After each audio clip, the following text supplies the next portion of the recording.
खरी शिवसेना मुख्यमंत्री एकनाथ शिंदे यांच्या असल्याचा निकाल विधानसभेचे अध्यक्ष राहुल नार्वेकर यांनी दिला आहे, तर उद्धव ठाकरे गटाचे 12 आमदार अपात्र का केले नाहीत? विधानसभा अध्यक्षांवर कोणाचा दबाव आहे का, असा प्रश्न शिवसेना शिंदे गटाचे नरेश मस्के यांनी उपस्थित केलाय. तसंच संपूर्ण निकाल पत्रिका वाचून त्यापुढील धोरण आम्ही ठरवणार आहोत, असं देखील त्यांनी सांगितलं.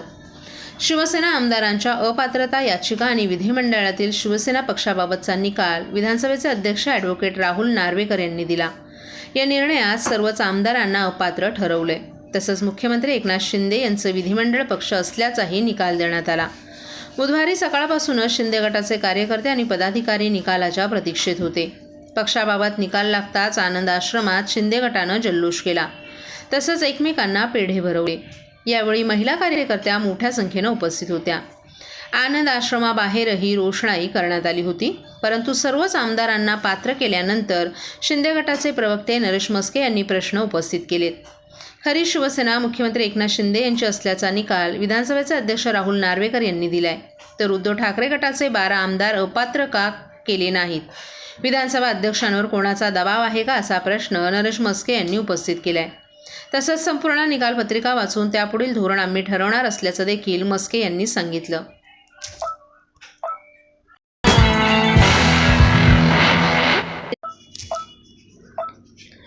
शहरात सुरू असलेले रस्ते आणि शौचालय तसंच शाळा दुरुस्तींची कामं 31 जानेवारीपर्यंत पूर्ण करण्याचे पालिका आयुक्त अभिजित बांगर यांचे निर्देश. ठाणे शहरात मुख्यमंत्र्यांचे बदलते ठाणे अंतर्गत स्वच्छता, शौचालय, खड्डेमुक्त रस्ते आणि सौंदर्यीकरण ही कामं हाती घेण्यात आली होती. खड्डेमुक्त रस्त्यांसाठी काँक्रिटीकरण, UTWT आणि डांबरीकरण पद्धतीच्या रस्त्यांची हाती घेण्यात आलेली बहुतांश कामं पूर्णत्वाच्या मार्गावर आहेत. तसंच शौचालयाचं नूतनीकरण, शाळा इमारत दुरुस्तीची कामंही सुरू आहेत. परंतु पावसाळ्यामुळे काही कामं थांबवण्यात आली होती. पावसाळ्यानंतर ही कामं सुरू झाली असून या कामांचा आढावा घेऊन सर्व कामं 31 जानेवारी 2024 पूर्वी पूर्ण करावीत, असे निर्देश आज झालेल्या बैठकीत पालिका आयुक्त अभिजित बांगर यांनी सर्व कार्यकारी अभियंत्यांना दिले आहेत.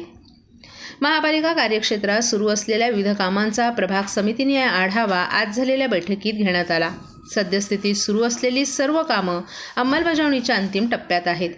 बहुतांश रस्त्यांची कामं पूर्ण झाली आहेत, तर जमीन महापालिकेची नसल्यामुळे काही कामास विलंब होत असल्याचं बैठकीत कार्यकारी अभियंत्यांकडून नमूद करण्यात आलं.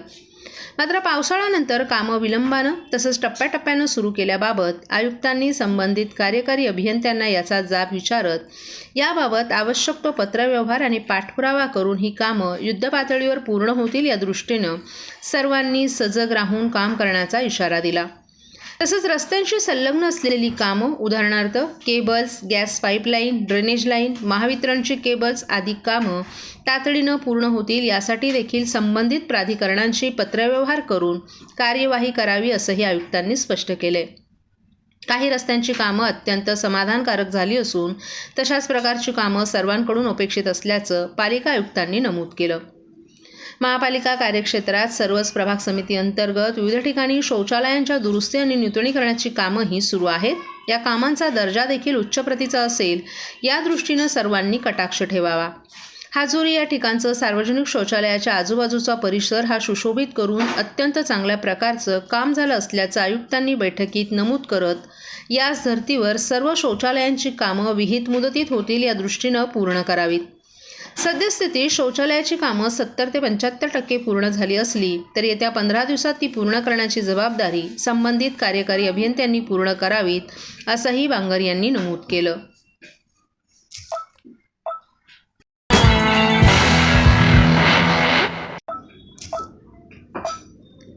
12 जानेवारी रोजी होणाऱ्या उपवन घाटाच्या लोकार्पण सोहळ्यानिमित्त आमदार प्रताप सरनाईक आणि पालिका आयुक्त अभिजित बांगर यांनी केली पाहणी. येऊरच्या पायथ्याशी असलेल्या निसर्गरम्य उपवन परिसरात ठाणे महानगरपालिकेच्या माध्यमातून आणि आमदार प्रताप सरनाईक यांच्या संकल्पनेतून बनारस घाटाच्या धर्तीवर बांधण्यात येत असलेल्या उपवन घाटाचं लोकार्पण मुख्यमंत्री एकनाथ शिंदे आणि अन्य मान्यवरांच्या प्रमुख उपस्थितीत 12 जानेवारी रोजी सायंकाळी 8 वाजता होणार आहे. उपवन तलावामध्ये होत असलेल्या म्युझिकल फाउंटन हे ठाणे जिल्ह्यातील पहिलं म्युझिकल फाउंटन असून या म्युझिकल फाउंटनच्या दरम्यान राम मंदिराच्या उद्घाटनावर आधारित चलचित्राद्वारे 5 मिनिटांचा देखावा तसंच छत्रपती शिवाजी महाराजांच्या जीवनावर आधारित चलचित्राद्वारे 5 मिनिटांचा देखावा आणि ठाणे जिल्ह्याची जुनी ओळख ते मुख्यमंत्र्यांचे बदलते ठाणे यावर आधारित चित्रफित मराठी, इंग्रजी आणि हिंदी भाषेमध्ये दररोज सायंकाळी 7, 8 आणि 9 वाजता ठाणेकर नागरिकांना अनुभवायला मिळणार आहे. या म्युझिकल फाउंटन आणि सुशोभीकरणासाठी नगरविकास विभागाच्या माध्यमातून मुख्यमंत्र्यांनी 10 कोटीहून अधिक रक्कम दिली असून ओवळा माजिवडा विधानसभा मतदारसंघातील ठाणे महानगरपालिका हद्दीमध्ये विविध ठिकाणी आमदार प्रताप सरनाईक यांच्या संकल्पनेतून म्युझिकल फाउंटन उभारलं जाणार आहे. उपवन तलावामध्ये पहिल्यांदाच ठाणेकरांना या म्युझिकल फाउंटन आणि उपवन घाटाचा आनंद उपभोगता येणार आहे. 12 जानेवारी रोजी होणाऱ्या उपवन घाट आणि म्युझिकल फाउंटनच्या उद्घाटन सोहळ्याचा आढावा घेण्यासाठी आमदार प्रताप सरनाईक आणि ठाणे महापालिकेचे आयुक्त अभिजित बांगर यांनी आज उपवन येथे जाऊन पाहणी केली. त्यावेळी या म्युझिकल फाउंटनचे प्रात्यक्षिक दाखवण्यात आलं. तसंच राम मंदिराचा उद्घाटन सोहळा, छत्रपती शिवाजी महाराजांचा इतिहास आणि पूर्वीचे ठाणे ते मुख्यमंत्र्यांचं बदलत्या ठाण्याचा प्रवास याची चित्रफित दाखवण्यात आली. ही चित्रफित प्रसिद्ध दिग्दर्शक विजू माने यांनी तयार केली असून लाईट अँड शेडचं संस्थापक संदीप वेंगुर्लेकर यांनी त्यांना चांगली साथ दिली आहे.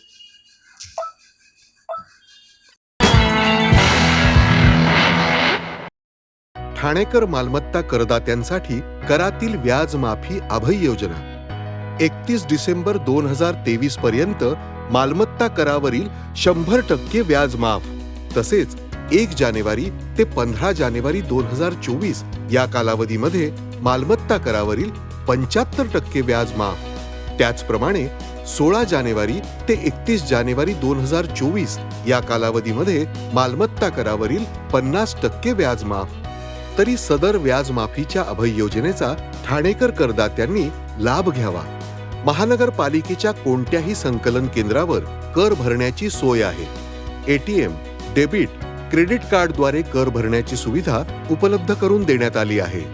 सोमवार ते शनिवार या दरम्यान सकाळी 10:30 ते सायंकाळी 5 वाजेपर्यंत संकलन केंद्राची वेळ असून करदात्यांच्या सोयीसाठी रविवारी संकलन केंद्र सकाळी 10:30 ते दुपारी 1:30 वाजेपर्यंत सुरू ठेवण्यात येत आहे. यासोबतच ठाणे महानगरपालिकेच्या propertytax.thanecity.gov.in या संकेतस्थळावर ऑनलाईन पद्धतीने मालमत्ता कर भरण्याची सुविधा उपलब्ध करून देण्यात आली आहे. तसेच गुगल पे, फोन पे, पेटीएम आणि भीम ॲपद्वारे आपला कर सुलभतेने जमा करू शकता. ठाणे महापालिका क्षेत्रातील सर्व करदात्यांना विनंती आहे की आपण या व्याजमाफी अभय योजनेचा जरूर लाभ घ्या आणि आपला मालमत्ता कर लवकरात लवकर महापालिकेमध्ये जमा करून महापालिकेस सहकार्य करा. धन्यवाद.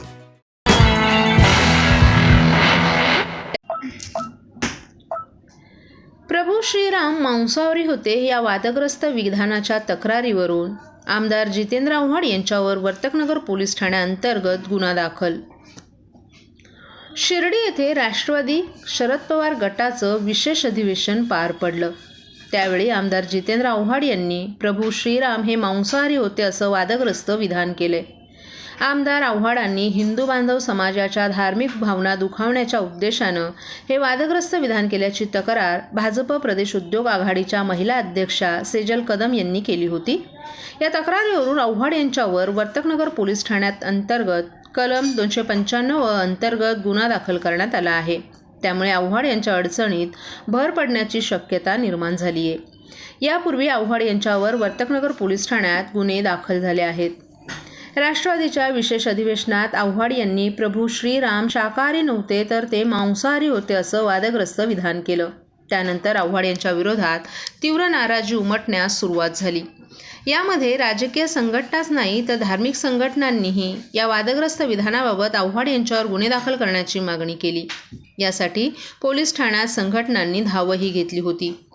वादग्रस्त विधानानंतर ठाण्यातील आव्हाड यांच्या बंगल्याबाहेर राष्ट्रवादी अजित पवार गटानं निषेधार्थ आंदोलनही करण्याचा प्रयत्न केला. परंतु पोलिसांनी वेळीच धाव घेत या आंदोलनकर्त्यांना ताब्यात घेतलं. यावर प्रतिक्रिया देताना अजित पवार गटाचे प्रवक्ते आनंद परांजपे यांनी गुन्हा दाखल करा अशी मागणी केली. अन्यथा पोलीस ठाण्यावर मोर्चा काढून महाआरती करण्याचा इशाराही दिला. अशाच प्रकारे भाजपच्या महिलांनी आंदोलन केलं. याच दरम्यान भाजप उद्योग आघाडीच्या पदाधिकाऱ्यांनी धाव घेत गुन्हा दाखल करण्यासाठी निवेदन दिले. त्यानुसार आव्हाड यांच्यावर वर्तकनगर पोलीस ठाण्यात कलम 295 अंतर्गत गुन्हा दाखल झाला आहे.